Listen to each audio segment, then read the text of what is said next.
नाफ़िन अस्सलाम वालेकुम, मैं हूं इहसान इकबाल और आप देख रहे हैं बिज़नेस न्यूज़ डेली। नाफ़िन आज बिज़नेस न्यूज़ डेली का स्पेशल एडिशन है क्योंकि आज हम कोर एनालिसिस करने जा रहे हैं। तो हम बहुत ज़्यादा डिटेल में नहीं जा रहे क्योंकि टाइम कम है और बहुत सी चीज़ों को हमने डिस्कस करना है। हमने आपको कल बताया था कि आज हम बात करने जा रहे हैं कतर की LNG वर्सेस यूएस की शेल गैस। नाफ़िन ये दोनों ही रेवोल्यूशनरी हैं, इनका कंपटीशन चल रहा है। थोड़े से एनालिसिस के बाद हम ब्रीफली डिस्कस करेंगे कि इससे पाकिस्तान के लिए क्या क्या अपॉर्चुनिटीज हैं। तो आइए नाज़रीन आगाज करते हैं। सबसे पहले हम ये देखते हैं कि कतर की जो LNG है उसका पोटेंशियल क्या है। नाज़रीन कतर की जो LNG है इस वक्त दुनिया की the lowest cost gas reservoir है, दुनिया का सबसे बड़ा एक्सपोर्टर भी है। हम ये देख रहे हैं कि जजीरा नुमा कतर के पास अल्लाह की तरफ से बहुत ज़्यादा गैस के ज़खायर हैं और इसी गैस के ज़खायर पर वो तवज्जो दे रहे हैं। हालांकि वहाँ से ऑयल की प्रोडक्शन भी होती है लेकिन गैस की प्रोडक्शन ज़्यादा हो रही है। एक तो क्योंकि गैस को बहुत आसानी के साथ लिक्विफाइड किया जा सकता है, उसकी कॉस्ट कम है, उसकी प्राइस कम है और उसकी डिमांड ज़्यादा है क्योंकि ये क्लीन एनर्जी में भी आता है। हम ये देख रहे हैं कि कतर की तरफ से बहुत ज़्यादा इन्वेस्टमेंट गैस एक्सप्लोरेशन, गैस के रिजर्व्स को मेंटेन करना और एक्सपोर्ट मार्केट्स को तलाश करने के लिए की जा रही है। दूसरी तरफ 2010 के बाद अमेरिका में एक रेवोल्यूशन आती है और हम ये देखते हैं कि यूएस शेल गैस के जो रिजर्व हैं उसमें बेतहाशा इजाफा हो जाता है। पहले अमेरिका की जो तेल की और तेल से रिलेटेड जो इक्विवेलेंट हुआ करते थे उनकी डिमांड बहुत ज़्यादा थी, डोमेस्टिक डिमांड भी बहुत ज़्यादा थी। दो उनकी जो डोमेस्टिक प्रोडक्शन थी वो इतनी थी कि वो किसी हद तक अपनी डोमेस्टिक डिमांड को पूरा कर सकते लेकिन फिर भी वो इंपोर्ट करते थे। आज भी अमेरिका तेल इंपोर्ट करता है लेकिन हम ये देख रहे हैं कि ओबामा साहब के दौर के आखिरी साल में जब शेल गैस की रेवोल्यूशन बहुत ज़्यादा फैल गई और बड़े से बड़े सूबे वहाँ पर तेल के बड़े बड़े ज़खायर निकल गए, तेल और गैस के बड़े बड़े ज़खायर निकले, तो उन्होंने इजाज़त दे दी कि अमेरिका तेल एक्सपोर्ट भी कर सकता है। और इस तरह हमने देखा कि 2015 और 16 में अमेरिका नेट एक्सपोर्टर हो गया तेल का। नाज़रीन अभी भी अमेरिका के तेल और गैस जो है उसकी डिमांड एशिया में भी बहुत ज़्यादा है और यूरोप में भी है और इस वक्त बेतहाशा प्रोजेक्ट्स जो हैं वो पाइपलाइन में हैं। मगर अब देखा जा रहा है कि जब से कोविड-19 आया है और जब से IEA की तरफ से तवज्जो दी जा रही है कि नेट ज़ीरो कार्बन एमिशन की तरफ जाया जाए और रिन्यूएबल जो एनर्जी के सोर्सेज हैं उनमें ज़्यादा इन्वेस्ट किया जाए और ताकि दुनिया को हम बचा सकें और कार्बन एमिशन को कम कर सकें और जो क्लाइमेट चेंज का हमारे पास चैलेंज है हम उसका बखूबी मुकाबला कर सकें। यही वजह है कि पेरिस अकॉर्ड को डोनाल्ड ट्रंप के दौर में बिल्कुल भी नहीं माना गया और वो उससे बैक आउट कर गए क्योंकि इससे अमेरिका को नुकसान था। अमेरिका के पास अभी भी शेल गैस का पोटेंशियल मौजूद है और हम ये देख रहे हैं कि अभी भी दुनिया में तेल का सबसे बड़ी जो प्रोडक्शन है वो अमेरिका में हो रही है। हम ये देख रहे हैं कि यहाँ पर एक राइवलरी क्रिएट होती है साल 2015 और 16 के बाद कि एक तरफ कतर की LNG है और एक तरफ यूएस के शेल गैस है। नफर यहाँ पर हम थोड़ा सा कॉस्ट कंपैरिजन करते हैं।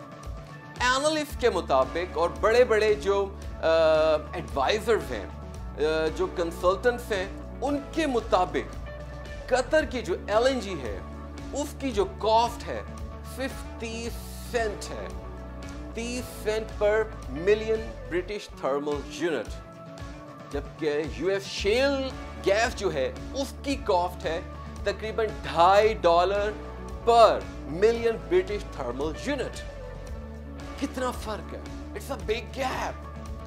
हम यहां पर अब देखते हैं कि इस वक्त कतर जो है, जो एक्सपोर्ट कर रहा है, उसकी प्राइस क्या है।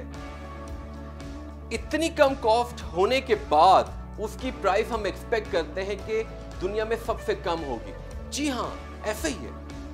इस वक्त कतर की जो प्राइस है वो एवरेज 10% ऑफ क्रूड ऑयल है। मिसाल के तौर पे अगर क्रूड ऑयल की प्राइस $50 पर बैरल है तो इस गैस की कीमत $5 है।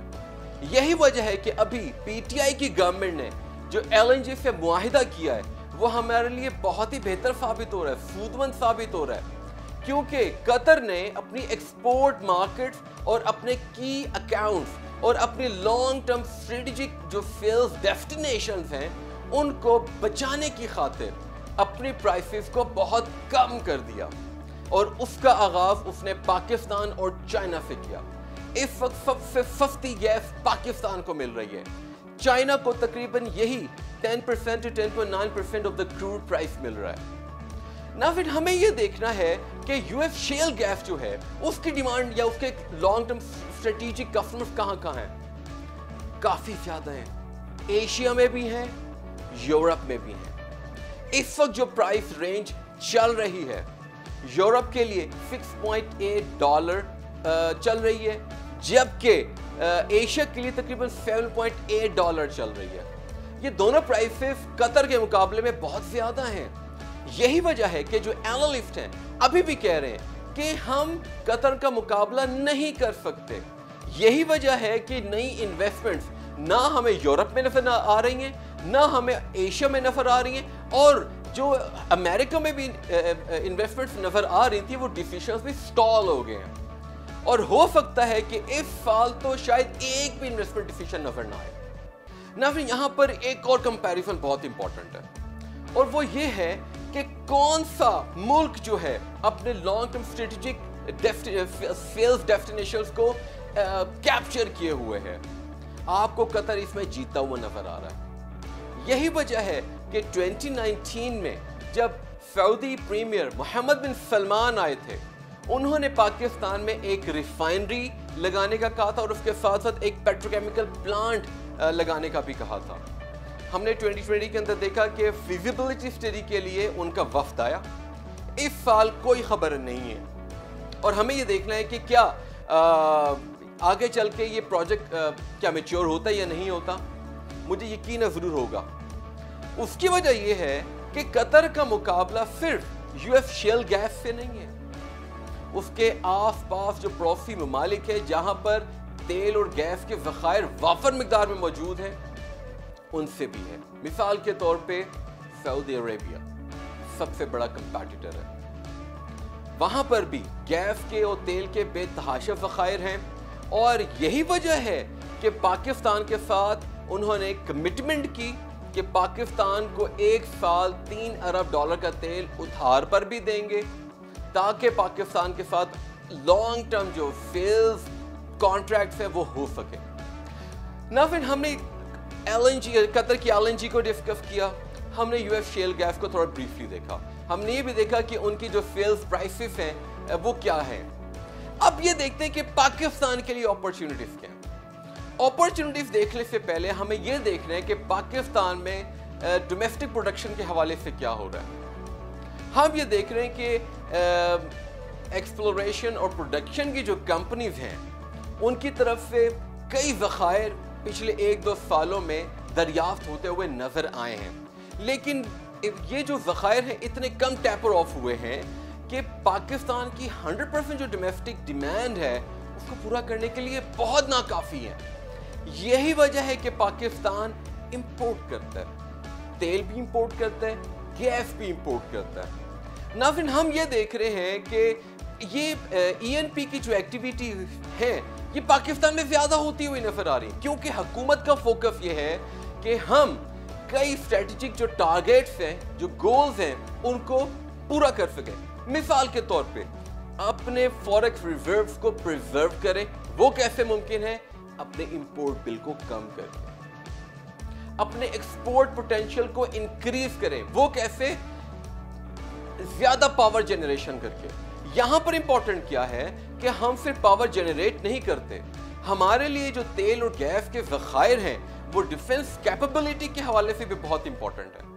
हम जानते हैं कि जब पीटीआई की गवर्नमेंट आई थी उस वक्त उसके पास 18 दिन के पैसे थे और 30 दिन का तेल था। अगर सऊदी अरेबिया की रिफाइनरी पाकिस्तान में आती है तो इससे कैपेबिलिटी में इजाफा होता है। और मेरा अपना पर्सनल व्यू है कि पाकिस्तान के जो स्ट्रेटेजिक रिजर्व्स हैं वो शायद 3 महीने तक चले जाएं। एक खुशाइन चीज़ है। मूविंग फॉरवर्ड पाकिस्तान के लिए और क्या अपॉर्चुनिटीज है? पाकिस्तान के पास अपॉर्चुनिटी ये है कि ना सिर्फ तेल और गैस का इंपोर्ट बिल कम होगा, पाकिस्तान में पेट्रोकेमिकल्स की रोबस्ट डिमांड है, बट अनफॉर्चुनेटली पाकिस्तान के पास फीड स्टॉक नहीं है, और फीड स्टॉक अगर है तो वो इंपोर्ट करना पड़ता है। लेकिन आयरॉनिकली पाकिस्तान के पास कोई पेट्रोकेमिकल प्लांट भी नहीं है। पाकिस्तान के अंदर इस वक्त जितनी भी पेट्रोकेमिकल की प्रोडक्शन है वो रिसाइकल्ड है। मैं आपको एक इंटरेस्टिंग फैक्ट बताता हूं। पाकिस्तान पीवीसी एक्सपोर्ट करता है, अमेरिका भी जाता है पाकिस्तान का पीवीसी, लेकिन वो रिसाइकल्ड है। इसका मतलब यह है कि पाकिस्तान डेवलपिंग नेशन तो है, यहां पर खपत भी है, लेकिन कोई ऐसी इन्वेस्टमेंट नजर नहीं आई जो पेट्रोकेमिकल्स की तरफ जाए। हमने देखा कि हम ज़राई मुल्क हैं, हमारी मुल्क की जो 60 से 70% आबादी है वो ज़राअत से मुंसलिक है, और एक बहुत बड़ा रकबा हमने कल्टीवेट किया हुआ है। इसी वजह से पेट्रोकेमिकल्स के अंदर आपको फर्टिलाइजर्स का जो सेक्टर है वो नजर आया, और पाकिस्तान में फर्टिलाइजर्स के प्लांट हैं। कभी कभार पाकिस्तान को इंपोर्ट भी करना पड़ता है, वरना पाकिस्तान सेल्फ सफिशिएंट है। तो यहां पर अपॉर्चुनिटीज हमें क्या क्या नजर आ रही हैं? सबसे बढ़ के पाकिस्तान के जो गैस और तेल के ज़खायर हैं वो स्ट्रेटजिक लेवल पर आ जाएंगे और उसमें इजाफा होगा, जिससे डिफेंस कैपेबिलिटी में इजाफा होगा। नंबर 2, पाकिस्तान का तेल और गैस का जो इंपोर्ट बिल है वो कम होगा। उसके साथ साथ पाकिस्तान की जो पेट्रोकेमिकल्स की जो इंपोर्ट है उसके बिल में कमी आएगी। और उसके साथ साथ क्या होगा, अगर पाकिस्तान में रिफाइनरी लगती है, पेट्रोकेमिकल प्लांट आता है, तो पाकिस्तान के अंदर इकोनॉमिक डाइवर्सिफिकेशन आएगी, पाकिस्तान का एक्सपोर्ट पोटेंशियल भी बढ़ जाएगा ना। फिर यहां पर इंपॉर्टेंट क्या है एक बात, और वो ये है कि जिस तरीके के साथ यूएस और कतर के लिए लॉन्ग टर्म सेल्स डेस्टिनेशन को कैप्चर करना या अपने की अकाउंट्स को मेंटेन रखना, उनको अपने साथ रखना इंपॉर्टेंट है, इसी तरह पाकिस्तान के लिए सबसे बड़ी अपॉर्चुनिटी ये है कि जिस तरीके के साथ पाकिस्तान ने एक मुआहिदा सऊदी अरेबिया के साथ किया एक रिफाइनड पेट्रोकेमिकल्स के प्लांट के लिए, इसी तरह पाकिस्तान को चाहिए कि कतर के साथ भी मुआहिदा करे। पाकिस्तान सिर्फ गैस इंपोर्ट ना करे, पाकिस्तान यहाँ पर रिफाइनरी भी लेकर आए, एक पेट्रोकेमिकल प्लांट भी लेकर आए। इससे पाकिस्तान को डबल बेनिफिट है ना। फिर इसके साथ साथ हम एक चीज और डिस्कस करते हैं कि अगले 2-3 साल में हमें क्या क्या तब्दीलियां नजर आ रही हैं ना। फिर अगले 2-3 साल में सबसे इंपॉर्टेंट ये है कि पाकिस्तान को क्लाइमेट चेंज का जो चैलेंज है वो है, उसके साथ साथ पाकिस्तान को यूनाइटेड नेशंस की तरफ से जो स्ट्रेटेजिक गोल दिया गया है वो शामिल है। उसके साथ साथ पीटीआई गवर्नमेंट का अपना टारगेट है कि बाय 2030 हमारी जो एनर्जी का जो पिवट है उसमें 30% रिन्यूएबल्स होंगे। बहुत इंपॉर्टेंट है। इसका मतलब कि पाकिस्तान जीरो कार्बन एमिशन या नेट जीरो कार्बन एमिशन की तरफ जा रहा है। एक डेवलपमेंट होती है जो कि पिछले हफ्ते आती है, वो ये है कि IEA की तरफ से ये कहा गया है कि ईयर 2021 के बाद कोई भी नई इन्वेस्टमेंट ऑयल एंड गैस के लिए ना की जाए और नेट जीरो कार्बन एमिशन की तरफ जाया जाए ना। फिर हमें ये देखना होगा कि ये भी एक बहुत बड़ा चैलेंज है जो कतार के लिए है और यूएस के लिए भी है। मेरा अपना पर्सनल व्यू है कि यूएस इसकी तरफ बिल्कुल भी नहीं जाएगा और कतार भी नहीं जाएगा, लेकिन पाकिस्तान को चाहिए कि जिस तरीके के साथ इन्वेस्टमेंट्स हो रही हैं ENP के अंदर, इसी तरह पाकिस्तान को इन्वेस्टमेंट्स करनी पड़ेंगी सोलर, विंड और हाइडल एनर्जी के लिए, क्योंकि इस वक्त पूरी दुनिया के अंदर एनर्जी अबंडेंस है। और पाकिस्तान में भी होने जा रही है और उससे प्राइसेस में कमी होगी, जिसकी मिसाल कतर के साथ पाकिस्तान का कॉन्ट्रैक्ट है। तो नाज़रीन, आने वाले दिनों में एनर्जी की कॉस्ट कम हो जाएगी और वाफर मिकदार में मुयस्सर होगी, लेकिन क्या पाकिस्तान अपने एक्सपोर्ट पोटेंशियल को बढ़ा सकेगा? ये बहुत बड़ा सवाल है और मेरा अपना पर्सनल व्यू है कि पीटीआई की गवर्नमेंट इस पे खास ध्यान देगी और ना सिर्फ डोमेस्टिक प्रोटेक्शन भी इंक्रीज करेगी, बल्कि कोशिश करेगी कि कतार के साथ भी ऐसा मुआहदा किया जाए कि वो एक रिफाइनरी यहाँ लगाएं और एक पेट्रोकेमिकल प्लांट भी लगाएं, ताकि पाकिस्तान ना सिर्फ तेल के ज़खायर को बढ़ा सके बल्कि पेट्रोकेमिकल्स के लिए भी सेल्फ सफिशिएंट हो जाए। Let's hope for the best. नाज़रीन, आज के लिए इतना ही। इंशाल्लाह कल दोबारा हम बीएनडी का स्पेशल एडिशन करने के लिए जा रहे हैं, जिसमें हम बजट के हवाले से ब्रीफ डिस्कशन करेंगे। हम ये भी देखेंगे कि वो कौन कौन से एरियाज हैं जो इस बजट में फिट इन हो सकते हैं और जिससे ना सिर्फ गुर्बत में कमी आए, कोविड-19 के लिए इकदाम किए जाएं, बल्कि टैक्स रेट को बढ़ा के टैक्स कलेक्शन या टैक्स रेवेन्यू को बढ़ाया जा सके। तब तक के लिए अपने मेजबान एहसान इकबाल को इजाजत दीजिए। अपना बहुत सा ख्याल रखिएगा and keep watching business news daily with एहसान इकबाल।